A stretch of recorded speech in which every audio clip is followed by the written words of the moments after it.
Cancel. Hello, Ideapod. I am Kat Dunn, and I'm here with the CEO of the Foundation for Young Australians, Jan Owen AM. And Jan, the question I have to ask you after your amazing conversation today at Creative Innovation Global is, what do the jobs of the future have in common? Because everybody wants to know. Well, our research says that the jobs of the future have got in common this set of skills and capabilities. They used to be called soft skills. They were, things that were nice to have. Whereas in the future, they're mostly the transferable skills, and they're kind of hard skills now. So critical thinking, problem solving, creativity, innovation, digital skills. We're on a great piece of tech here. And then also there were some outliers in our research, things like bilingual skills. And I think that's because as we enter the kind of, in Australia's terms, the Asia Pacific region, and as there's more mobility in jobs, having cultural intelligence, understanding how to work with diverse populations is super important in the future of work. Whoa, I see a couple of people have joined. Guys, if you have any questions on the skills of the future, feel free to type them in, like or share this post, because we are live. So Jan, I was saying earlier that I quit my corporate job a year ago, and the fear that I had, the fear of failure that I had before I quit, was that I would be ridiculed for pursuing purpose over profit. Yeah. What do you have to say to that? What about people in my position now that might be young, might be millennials, that are seeking a life of purpose, but feel like, well, the dominant paradigm is telling us that we have to pursue profit. And by the way, guys, can we please say hi to Tanya de Jong, who is the founder of Creativity Innovation Global. One of my so friends. You're live, and Yes. so Justin Brown has joined, who's the CEO of Ideapod, and Tanya has brought together this fantastic conference where we're talking about cultural quotients, emotional quotients, and tonight spiritual quotients. Correct. Wow. Correct. That's And gonna be social amazing. good. And Doing social good. Yeah. Absolutely. Social media Yeah. for social good, by the way, guys. Social media for We're social live. For social good. We're going to let you skedaddle. Yes, yes. I think this. I think the two things are combined. So I think you're actually on the wave of the future. More and more millennials, but also we've now started researching Gen Z, which are under 18-year-olds. The kind of profit and purpose come together. So can you do well by the planet? Can you do well by others and people? And can you make profit? Or can you even use your finances to actually do good in the world? These are the things that are dominating conversations in under 18-year-olds. So millennials are kind of on the front foot of this. And also you're just doing again where the future of work is going. We expect a 15-year-old today to have 17 jobs in 5 different industries. So that means they're much more entrepreneurial, there's a lot of change, and that's why the skills and capabilities that you build up and that you can articulate and demonstrate become really important in the future of work. Because if you're going to move, you need to build your portfolio of skills, not just have a list of jobs, which is kind of very 20th century. I've got my chronology of jobs. What people want to know is what skills and capabilities have you got, and also what's your aptitude, what's your disposition that you bring to our company. So this is amazing, because you hear a lot about STEM, right? Like the innovation agenda in Australia keeps talking about STEM, that's science, technology, engineering and maths, and a lot of the conversation, I almost feel, excludes the arts, like humanities, creativity, liberal arts, philosophy. Do you think that there's an opportunity to be a bit more inclusive in the kinds of skills that we're touting as necessary for innovation in the future? And what might those be? Yeah. I'm a champion of right?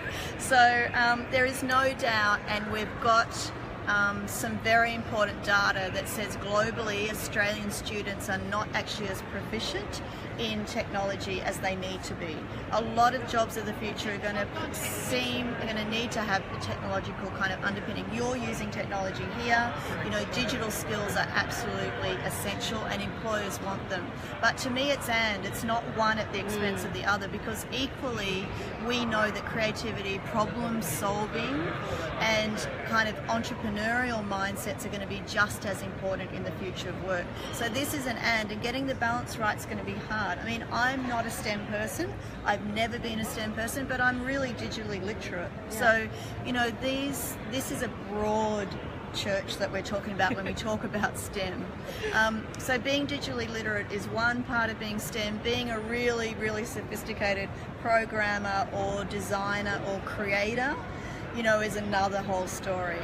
But you need, young people are definitely going to need some of those skills, but it's about what you do with them, and that's why I say it's and it can never be just one or the other. You know, we've had lots of conversations with engineering companies about we need to actually enable our staff to be better collaborators, to be more creative, to be innovators, and yet then we'll go to other places that have just got creators and innovators and they say we need them to be more technically savvy. So the world is full of and we should embrace and you should actually follow where you have your most passions and interests, and you should surround yourself with other people who have got the things you don't have. Wow, that's epic. And speaking of other people that have might have some skills that we don't have, Ideapod is a global platform, and we have Mahak Varun here. And I'm not sure where you are from, Mahak, but you've said live this question: what are the 3 skills that are most important to securing a job?